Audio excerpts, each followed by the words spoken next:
What's up, everybody? We're going to be getting going here. We got an incredible guest that's going to be popping on here into the live stream in here in just a moment. But we got some really big signals we got to talk about brewing in the chart. Is a crash brewing further deep down, dark feeling, or we got signals that we need to ignore this emotion? I got some magic I'm going to share with you today. Everybody hit that like button, hit that subscribe button, ding the bell. We're going live here right now.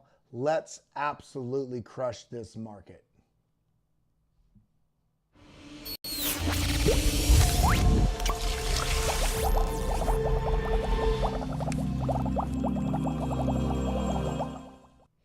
What's up, everybody? Good morning, good afternoon, good night. Welcome to the BitLab Academy. We got to talk about what's going on in the market because some people I'm seeing out there, they're losing their minds. They're getting so bored. They're getting so frustrated with this not absolutely just immediately ripping to the upside that they're just putting all their capital at risk. When all we can see when we're looking at this chart is the fact that Bitcoin is falling still well within the parameters of just this accumulation, distribution. We have to figure that out. But we have an incredible guest that's going to be popping in here in just a moment, one of my favorite analysts in the space. But with this, look at this. This is a chart that I've been sharing for the last couple weeks, all the way since back here. I outlined this level and I outlined this level, and look at where price has gone now twice. I mean, almost, in this case, almost to the dollar. Look, 60, we're looking at open, high, low, close. So on this level right here, let's look at the L, the 64337. What's the current candle we're on? We're on the day 4-hour chart. That is 63,300. Look at this level that we've had outlined here, 63,437. So we've been outlining this and nailing it on all of you that have been here in the community watching these daily streams. You have been a benefactor of having good data. And I want to make sure that you guys stay on the right side of these trades so that we can make smart decisions. Now, I'm going to run through a couple things real quick. We got some incredible charts, some incredible TA that we're going to be breaking down here in just a few moments. But we have to talk about first what's going on in this market. So let's go ahead and dive in. Look at this. We're still at $2.34 trillion. We are so worried. Down 0.94% in the last 24 hours. And we're losing our minds because it's pulling back a little bit. Pulling back to a level that we had outlined. We have the map. Why do we feel so lost? Because we're trapped in our emotions. So let's go ahead and go through some of this. Bitcoin bull market cycle indicator. Bitcoin market is the least bullish it's been since September 2023. Now, this is a sentiment deal, and it's also just understanding, looking at different signals in the market. But the fact that this is coming down so deep, the lack of bullishness actually, to me, signals incredible opportunity. So let's not get so myopically viewed on, man, this isn't pumping. This is actually, when you're looking at it by data, and I guarantee you our guests that we're going to pull on in a little bit will echo this, this is actually starting to brew bullish sentiment for people that are looking at data on the charts. Now, having a bullish outlook, even in the midst of this sort of bearish feel, it's not guaranteed that the market's going to go up because we still have an opportunity. Yes, we have an opportunity, as bullish as I am, for price to basically break through this $63,000 level, test down here into the low 60s, potentially even come down here to $51,000, $53,000. But it's all about weighing these probabilities. So everybody, as you pile in right now, make sure you're hitting that like button, you're hitting that subscribe button, and ding the bell, because we've got some really big things that we had to break down here in these charts. Now, a couple more things. I'm going to throw it over to our guest, who I see is sitting there waiting in the wings. Key level. I've been sharing this with different types of charts, but same data point. This is a very important data point. Historically, this is that short-term holder cost basis. We are flirting right now with deviating below it. But look, we did this back here as well in the middle of this accumulation that we've been in now since March. We also had a deviation below here when we had the last summer move all the way where we were chopping around that $20,000, $25,000 range. We dipped below it. Some people lost their minds. They thought the market was going to go down to $8,000. It's like, hey, let's look at the data. Let's look at how many people are piling in. Let's be aware Michael Saylor just bought another $800 million worth. Let's be aware that we had 1,000 institutions ape in quarter one. We're just about to end quarter two and go into quarter three. What data are we going to get from that? We also have the Ethereum spot ETF coming up on the 2nd. We also have What?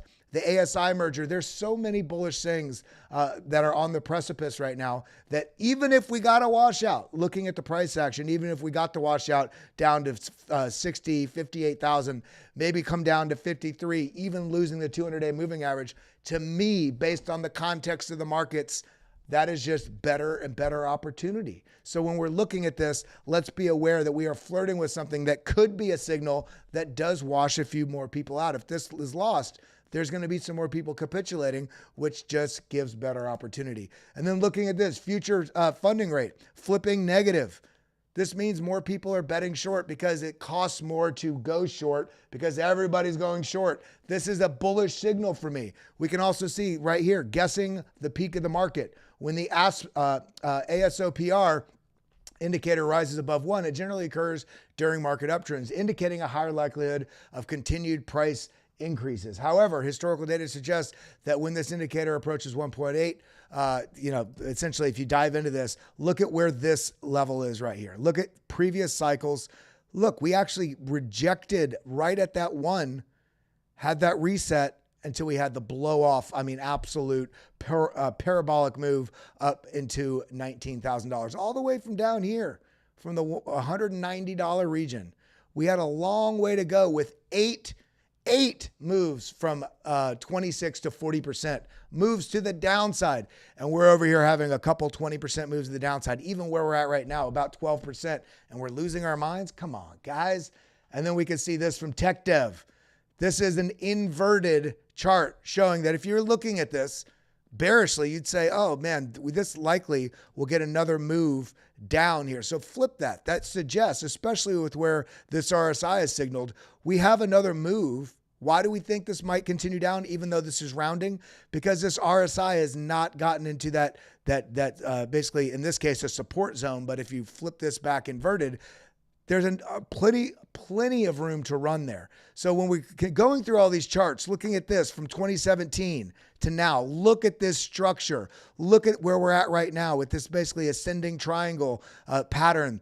The next move, likely in the near future, even if we get a washout to the downside, will result in upside price action. And then to wrap this all up before we throw it into our guests, look at the global liquidity. Bitcoin won't wait for you once the move happens. You have to know that. It takes patience and endurance to see the gains from the move, but you have to be in to see the gains. Buy dips, don't sell dips. Let's ride. Now, when we're getting through all this, we have to understand when you're looking at correlations to other technologies in the past, because you have to remember Bitcoin is an asset, but it also is a technology. It's basically an evolutionary shift from the Industrial Revolution to the digital revolution. And when we look at this, the internet was a fundamental core stepping stone for Bitcoin to be possible. So if we look at this extrapolated with Bitcoin as it relates to the adoption of the internet, we are ahead of the curve on this. So we're worried about 10%, 12% dips. I'll get to this later. Hash ribbons, just indicating that we're getting a little bit of sell pressure from the miners. And make sure, by the way, you're following me, following the only one and correct account that I have, at Kellam, KELLY, and then of course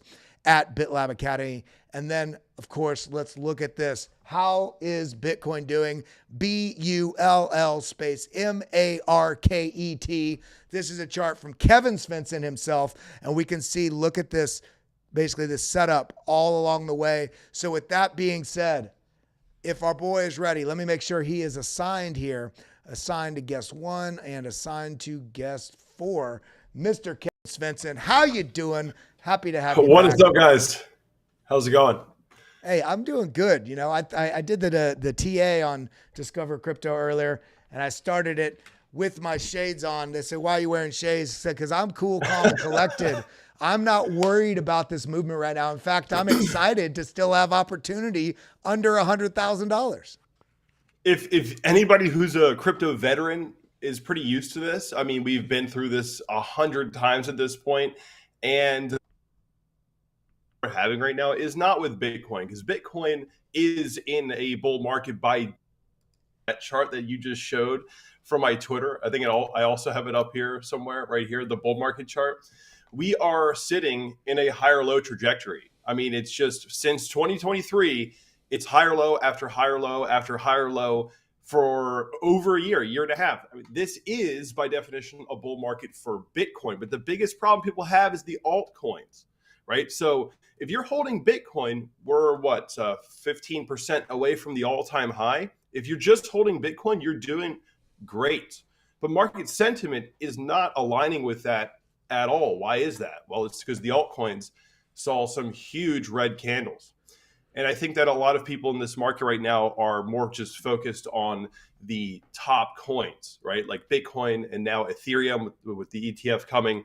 I think that in the past, we saw a lot of low cap coins, getting huge pumps. But now with interest rates so high and we don't have infinite money printing, I think people are just becoming more skeptical of the lower cap coins, and the money is being focused on what people are sure of. And I think that is a result of money not being cheap anymore, No, I mean, I agree. And there's two great comments here from Peter Larum. He said, essentially, 2021 called for 100K, and almost everybody was. We topped out at only 69. Now, if you remove that, now he feels like 100K is fair value. I'm not sure if I would say 100K is fair value, but I will say that this year, we look at all the different metrics, it's a lot more likely now, and it's almost called for by the level of adoption we've gotten in the last 3 years since then, especially with all the institutions and the Bitcoin spot ETFs. Do you think that 100K is there's a different sentiment around it now versus the hope that we had last cycle? Yeah, I mean, Bitcoin is now at such a high market cap that it's going to require sophisticated money from Wall Street to push the price up. I mean, the retail can't send Bitcoin to a multi-trillion-dollar market cap. It's now slowly but surely becoming a rich man's game in terms of actually affecting the market. The sentiment around 100K, it's a really, really big deal. We've been in the 5-figure range since 2017, technically when we touched, just under 20,000, but people saw it as 20,000. So since 2017, we've been seeing these numbers, 5 figures, and it's just that big psychological 6-figure level. Bitcoin may have to slowly work its way up to it, but I think that there's going to be a lot of profit takers right below or around 100,000.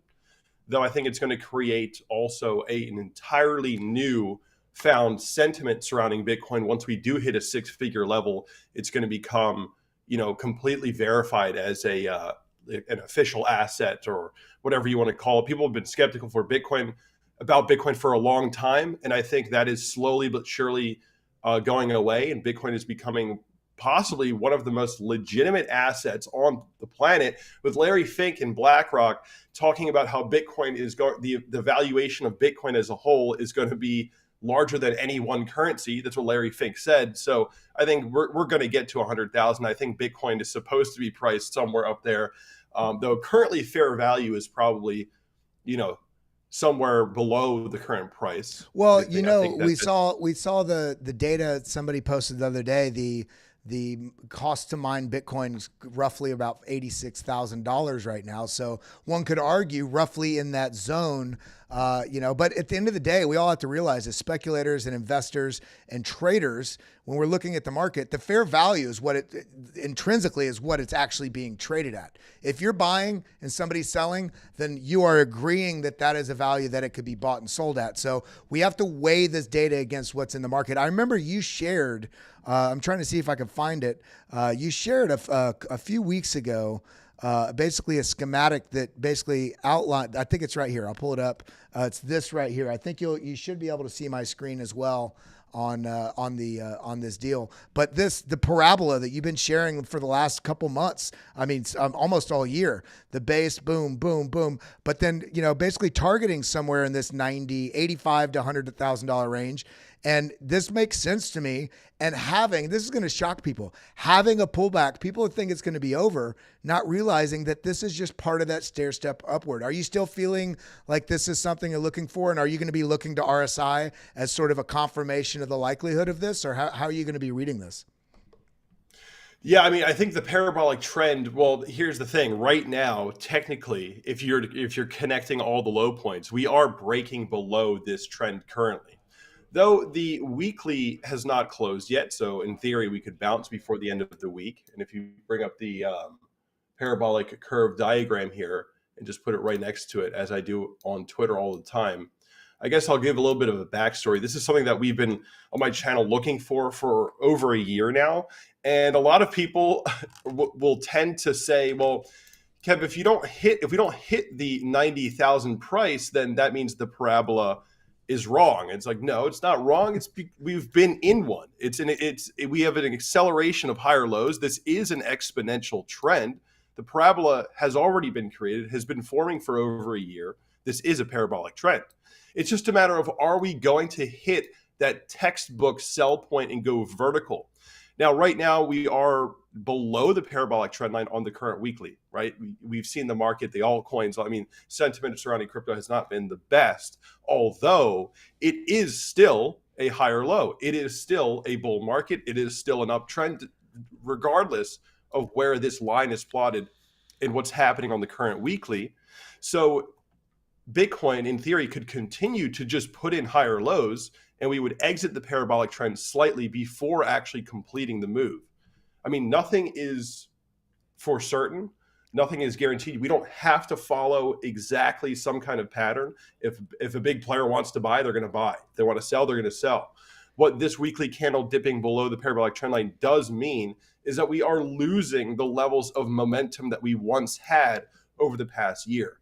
Maintaining the parabolic trend line is simply a matter of maintaining the momentum in the market. And so that's really the importance of the parabola.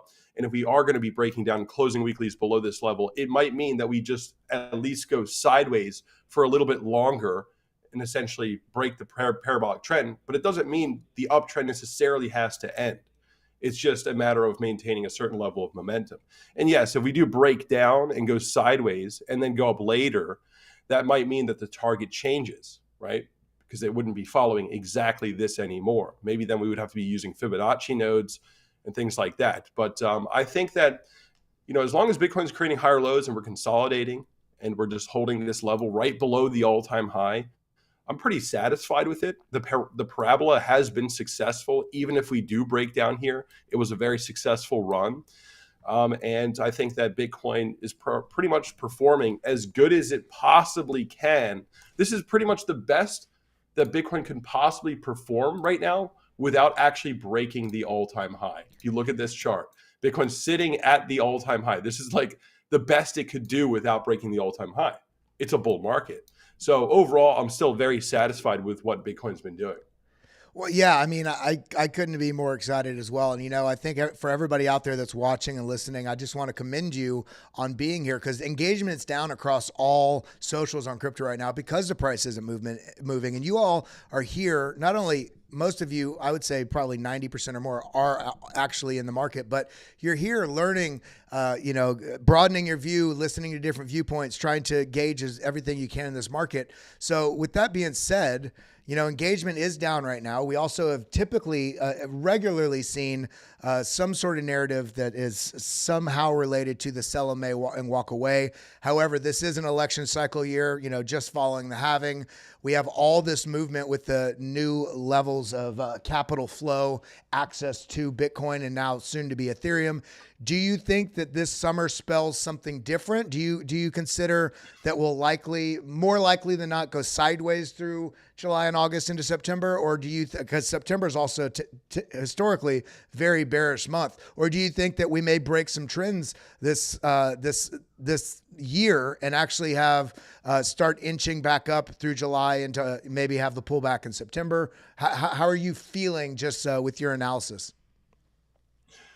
So right now, I mean, there's a few things. One, every time the price dips, people think it's over, right? And Bitcoin has just been trending up the whole time. And so the sentiment right now, the reason why engagement is down is because it's just the altcoin market, the total three, has pulled back significantly. And a lot of people were heavily exposed to the altcoins. And so people are, either break even or down or whatever. And so that's people over the time have been exposing themselves more and more to the altcoins. And this time around, with interest rates being so high and infinite money printing not being there, it's just not what they want. So if we were all just holding Bitcoin, sentiment would be good, engagement would be up, people would be sitting there on the edge of their seat waiting for Bitcoin to break the all-time high right now, right? That's what would be happening, but everyone's buying altcoins, so it's a little bit skewed. Now, currently, so this chart right here is the weekly chart, and what I have on this chart is a indicator, or a model you could call it, that I created. It's on TradingView. It's called the Bitcoin Halving Cycle Profit. It's free to use. And essentially what it maps out is that on the weekly chart, or you can just, that's kind of how I did this, is using weeks. Whenever the halving takes place, about 40 to 80 weeks later, around that zone is where the top comes in for Bitcoin, right? Not just after the 2012 halving, but also 2016 halving. Around the 80-week zone is where the top was. And the 2020 halving, around the 80-week zone was the top, the highest price, although the 40th week also marked a top.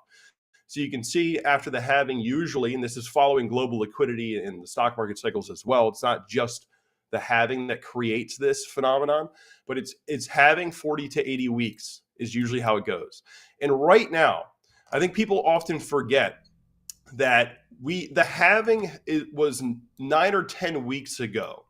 Usually, after the halving, it takes, such as 2016, it took 40 weeks to begin trending above the all-time high. To begin trending above the all-time high, with multiple weeks above the all-time high. 40 weeks after the halving. In 2020, it took 30 weeks to begin trending above the all-time high. And now we are only 9 or 10 weeks post-halving, and everyone is upset that we're not just going straight to the moon. And it's like, well, we're right near the all-time high.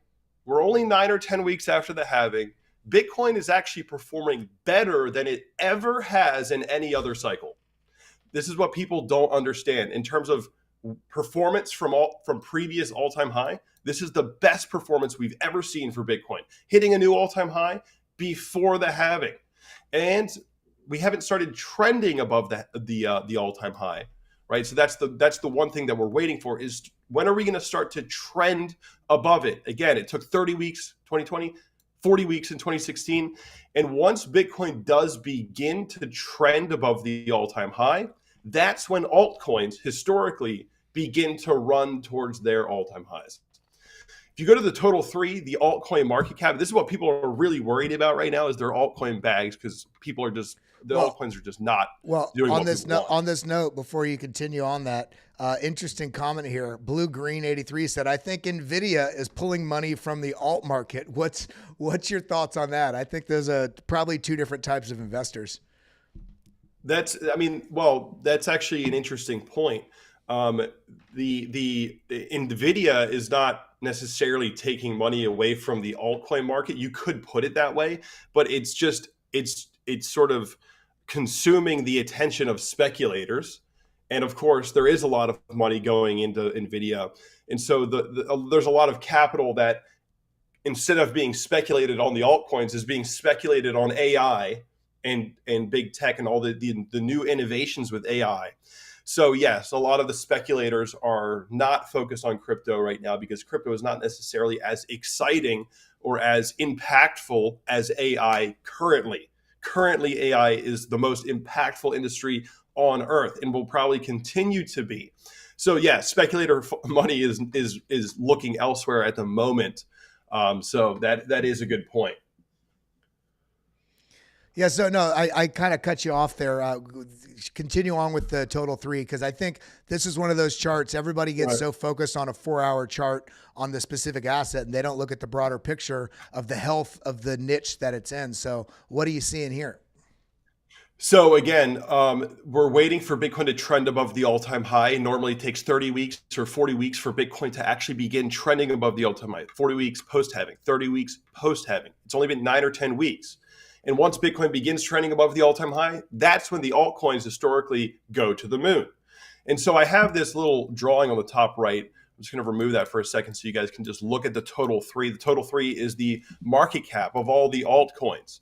And so if you look at this chart, we're currently positioned actually almost exactly like the last cycle, right? And remember, in the last cycle, 2018, from the all-time high to basically where we are right now in terms of the cycle, the pattern that we're in, where we are right now, you could say is about 140 weeks, right? So in comparison to the last cycle, 140 weeks is basically the same part of the pattern that we're in right now. And if you mark up 140 weeks, that's actually coming up in a few weeks. So we are actually right on schedule in terms of this uptrend. It basically, you just have to look at this chart and just realize how incredibly similar it is. We had a lower high in the altcoins, a huge dip, an accumulation zone, and then the break of the resistance. And when we break the resistance, we have this little pennant formation before going to the moon. And if you look at where we are now, lower high, breakdown, accumulation zone, uptrend, break, we break that trend line just like we did right here. Now we're in that pennant formation. It's actually, the psychology is all the same right now. So we're right on track with the last cycle for the altcoins. It just doesn't feel that way. And a lot of that has to do with the fact that the top coins are the ones that are running. Solana's actually up heavily. Avalanche is up pretty heavily from its October low. I mean, it's pulled back. Chainlink is up from its October low. BNB is trying to touch new all-time highs. And you just go down the list of the top altcoins, you'll see that a lot of the top coins are doing really well. I mean, fairly well, decent at least. They're up from October. It's the low caps that people are speculating on that are getting everybody wrecked. And so the total 3 is positioned up like this because the top coins are trending, or at least in a position to put in a major macro higher low, right? Avalanche, Solana, Chainlink, they're in a position to put in a major macro higher low, just like the total 3. And so if we, again, going back to this, Bitcoin needs to start trending above the all-time high in order for the altcoins to start performing. And so if we just pull this here, it's possible that we actually do the exact same thing as the last cycle once Bitcoin begins trending above the all-time high. We're in a position to repeat this exactly right now. And so all it is just time. We're 10 weeks after the halving. I mean, we're early. We're actually early. And the altcoins are doing the same thing they did last cycle. And so people just have the incorrect, I think it's kind of like people's expectations are just in the wrong place. They think that, well, we should just be going straight to the moon right now. It's like, well, some of the top coins are doing pretty well, but the interest rates are too high for the low caps, the highly speculative assets to get volume. People don't want to throw their money at things they're not sure of right now. In the last cycle, when rates were near zero, people were throwing their money at everything. Money was cheap. They could just throw it around. Now people are sort of being more reserved, and they're only betting on sure things because things are tight. Money's tight right now with interest rates so high. And so once the Fed reduces rates, I think that's when the altcoins are really going to shine. That is sort of my big breakdown on why things are the way they are, what we need to see Bitcoin trending above the all-time high in order for the altcoins to actually go to the moon. And I can just bring up a comparison of Bitcoin and the altcoins here and just put this on log scale so it matches. You'll see that Bitcoin, or actually I can just go like this, pull the altcoin market down, move Bitcoin up here. Yeah, there's a big difference in terms of the timing. It doesn't look like it. It may not seem, it looks like they're almost doing the exact same thing. But if you put a vertical line right on where Bitcoin breaks its all-time high, it took the total 3, the altcoin market cap, it took it 3 months after Bitcoin began trending above the all-time high. People think, oh, Bitcoin touched a new all-time high, my altcoin should be going to the moon. No. Bitcoin needs to trend above the all-time high. And then 3 months later, in the last cycle, it took 3 months, the altcoins hit new all-time highs. And it was a really quick turnaround. Those 3 months was a big move. So the altcoins sort of require major confidence in order to go to the moon. They require major confidence, right? So yeah, I mean, that's kind of the breakdown there. Do you feel at all like, not NVIDIA, because that was some good takes you had on that, but do you think the gambling nature and the money that's been sort of kind of bizarrely flowing into the meme coin market has distorted some of the capital flow potentially into other altcoins, or would that have not flown into that anyway because of the type of money that's being put there? Do you feel like there's any distortion because of that? And do you see that subsiding, or is that going to be something that we will continue to see these pumps, periodically throughout the cycle? I think that what I've noticed about this current cycle and the industry as a whole, I mean, I know there's my viewers, and I know probably Kelly's viewers, there's a lot of people that don't want us to talk about altcoins, but blockchain is pretty big now. There's a lot of different use cases, and I think it is important to discuss because the dynamics of the rest of the market play into how Bitcoin behaves. It's all connected, right? So in the last cycle, we had big innovations, right? If you guys remember back here in 2020, we had a huge innovation take place in 2020. Do you remember what that was? The big change that happened for everybody? It was decentralized exchanges. Uniswap became popular back here. This was the time when everyone had to learn how to do swaps, decentralized swaps, right? Uniswap. That was a huge deal back here. That created an entire environment where people were just playing around with decentralized exchanges and just betting on low cap coins. And it was just like kind of like a party. And so that was a huge factor back here, all that DeFi innovation. And now we're kind of used to that. Everyone understands it. There's no hype necessarily surrounding that after all this time. And then you have to ask yourself, okay, what is the big thing this time that's happening for the DeFi space? Well, and it's I would say AI it's AI and RWAs. Right, but AI, RWA, but how interactive are those things compared to like DeFi?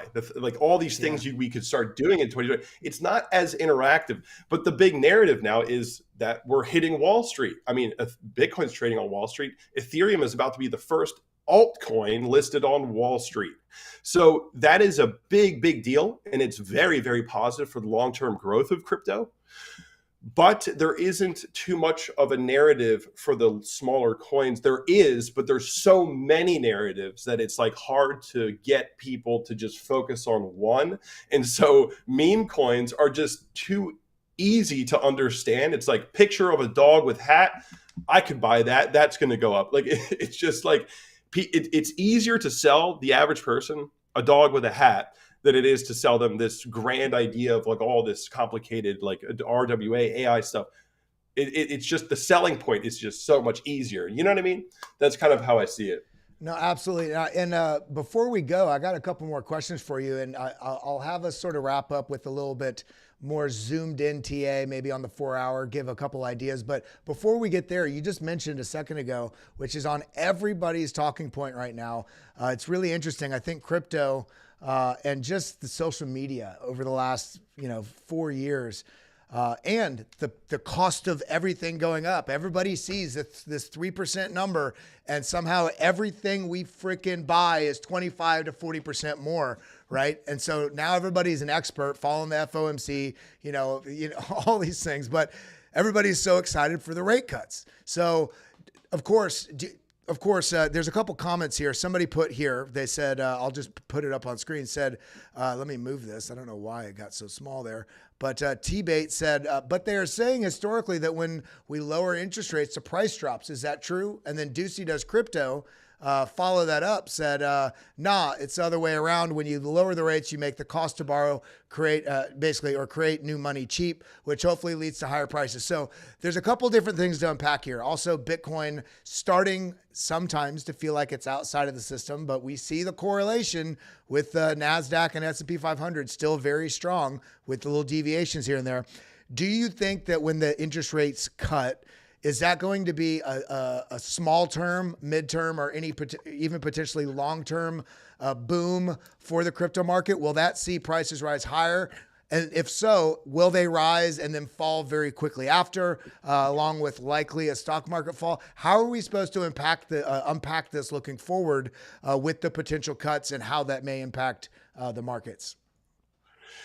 Yeah, I mean, there's this sort of, I think, misunderstanding that people have. I think we've discussed this on our on our Twitter streams or the Spaces. spaces. Yeah. Where people see, they look historically and they see that when the interest rates come down, the market crashes. And that is not necessarily why. It's not why. The Fed uses the interest rates coming down as a tool to release pressure off the economy during a time of crisis. So it's not that the interest rates coming down causes a crash. It's actually that there's a problem and the Fed reduces rates to make the problem less bad, right? 2008 crash, it wasn't the reduction of rates that caused it. It was the underlying issue, the sort of mismanagement from Wall Street. That was the underlying issue, and the Fed reduced rates to release pressure off the economy. Same with the 2001 dot-com bubble. Bring interest rates down to release pressure off the economy. Bringing interest rates down doesn't cause a crash. In fact, if things are good in the economy, reducing rates could be a very positive thing, right? And so you have to remember, it's just being used as a tool by the Fed during a time of crisis, and usually when the interest rates go up, it's putting pressure on the economy and it causes an issue. And then the Fed doesn't say this out loud, but they actually sometimes want to create a crisis to sort of control the money, right? And so they're just using it in a way to orchestrate economic downturns and upturns, and it's just a control mechanism. So it's not that simple where it's like interest rates come down, we crash. If the economy is doing well, it's actually a good thing. Right. And so I'm not sure if I answered that question in full, but I mean, it's for anybody that's out there that's watching. I've been in the markets for 8 years or more, and traditional markets before that, alongside other things that I was doing. I was also obviously, you guys have seen, if not, then now you'll know, actively, professionally in the music world. But I was able to also do that because I was actively trading and investing and starting businesses online. But that doesn't make, Kevin will tell you this as well. He's been in this as long or longer than I have. And it doesn't matter how much information you collect, the stage always changes.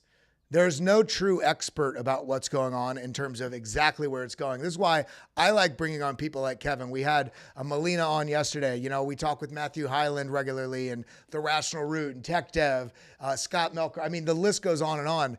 Everybody is guessing, and that guess is based on the collection of data that we have. But also we have to realize every influencer, and I hate that term, or anybody with the microphone on any sort of platform is also weighing all the knowledge they have against their own risk matrix, against their own ideas. That's why, as much as it's nice to we share all of our trades and calls and signals in our Discord. I know you have your Patreon and your Discord as well, but you cannot follow another trader and make the same amount as money or lose as little money as they do, because they're going to be actively involved with looking at the charts on time frames and in moments that you may miss why they got in, when they got out. You may be sleeping when a post. This is why we want to share these things, but you got to do your own diligence. So with that being said, Mr. Kevin Svensson, break down a little bit of the, sort of midterm, shorter term time frame, what you kind of see going into the end of this quarter. Set us up for a view into Q3.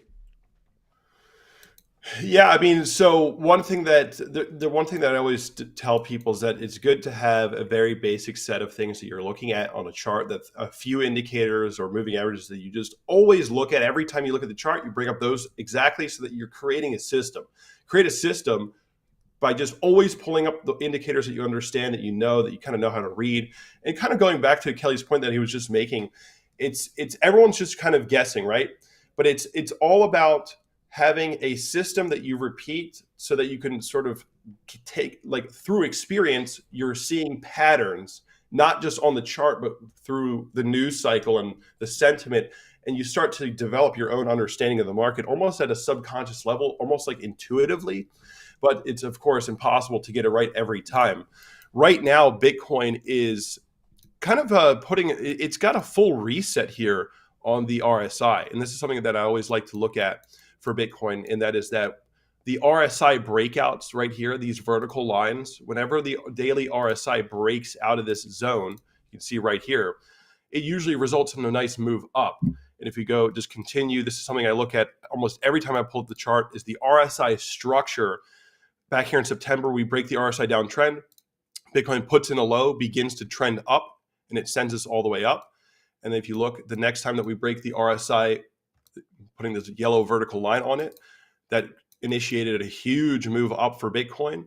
And if you look, the next time that we broke the RSI, it created our last major move up here, right? And so Bitcoin is coming back to the point on the RSI right now that is almost flat. You could call it, if we bounce there, that would be RSI support. If we hit a lower low in the RSI, that would probably end up being bullish divergence of some kind. But right now, Bitcoin is also, there's a few things that are a little bit worrisome, but I'm not too worried because the stock market isn't falling.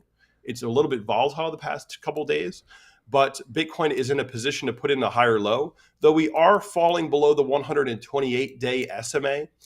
And this is actually a set of moving averages that I just created custom using PineScript editor on TradingView. And it's the 128-day SMA, the 50 EMA, and the 21 EMA.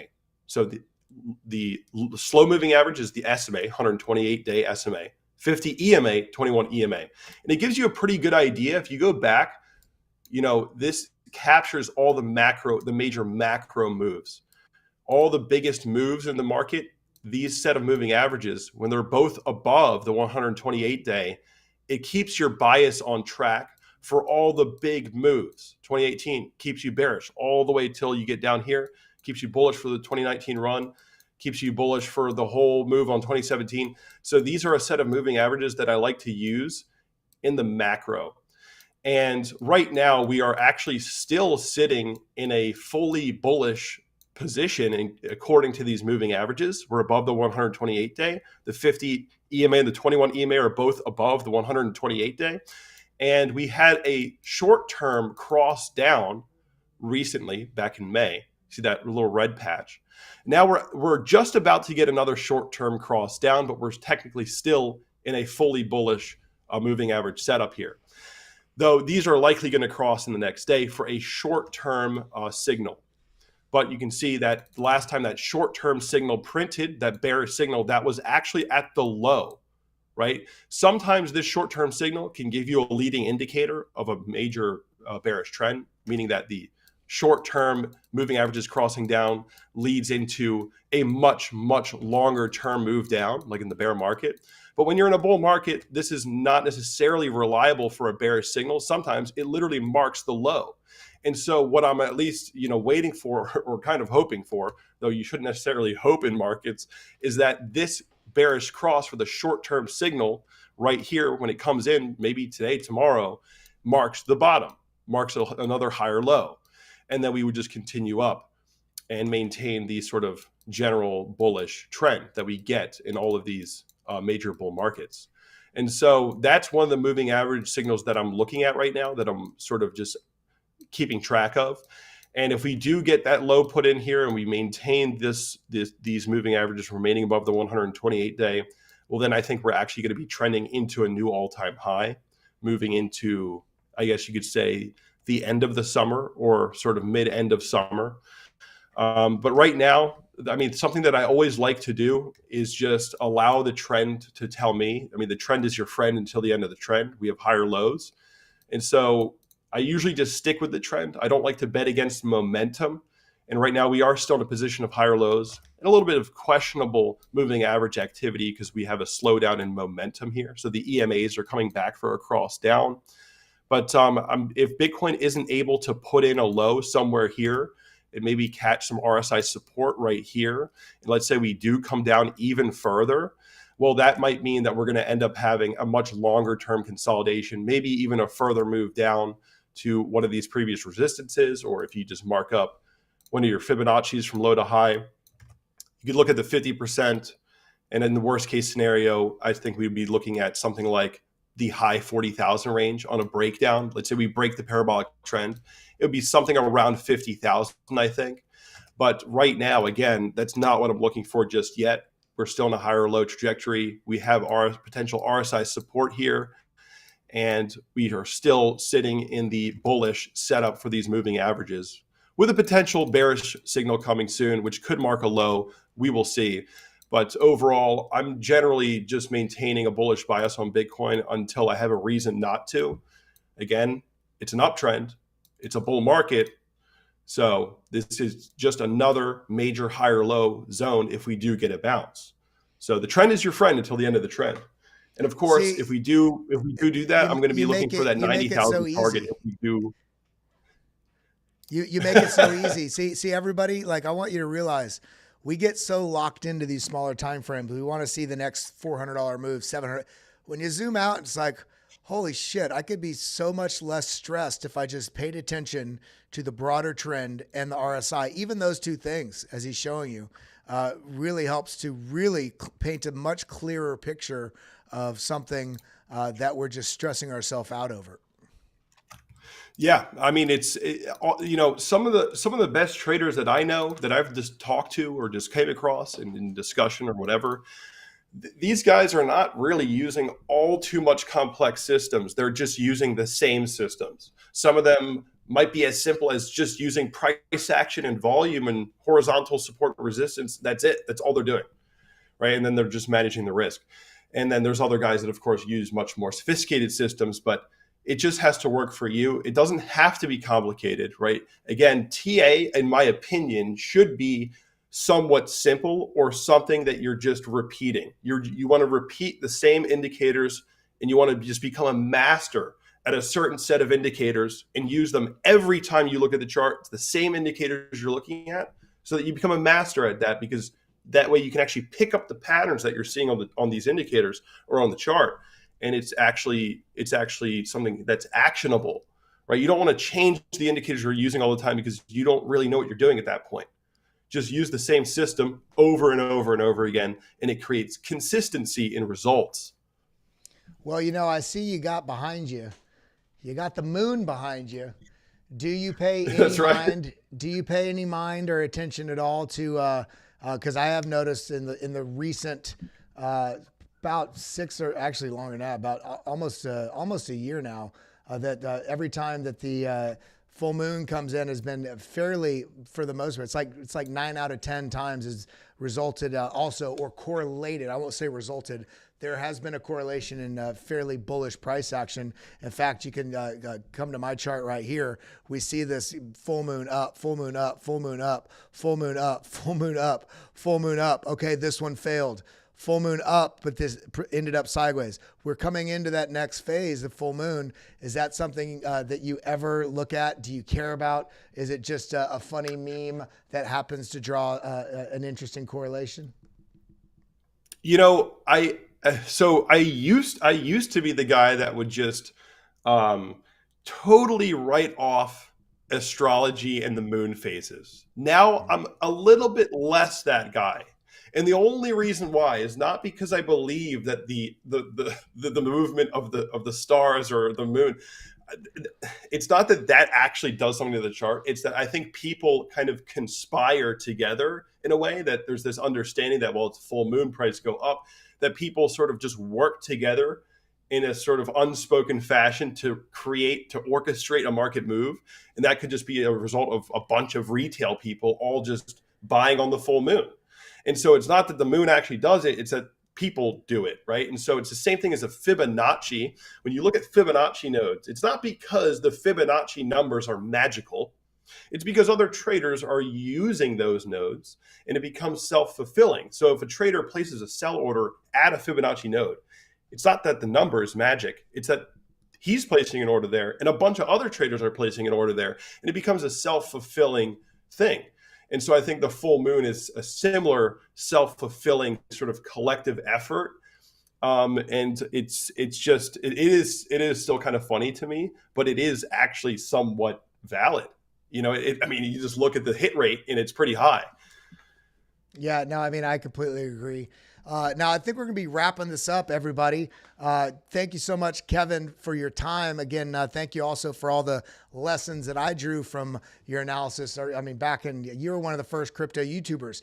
You've been around long enough. One of the big dogs out there, Ivan on Tech, quotes your charts and your analysis on his stream. So it's an honor to have you here. Hopefully we'll be doing this more often. Everybody, make sure you hit that like button.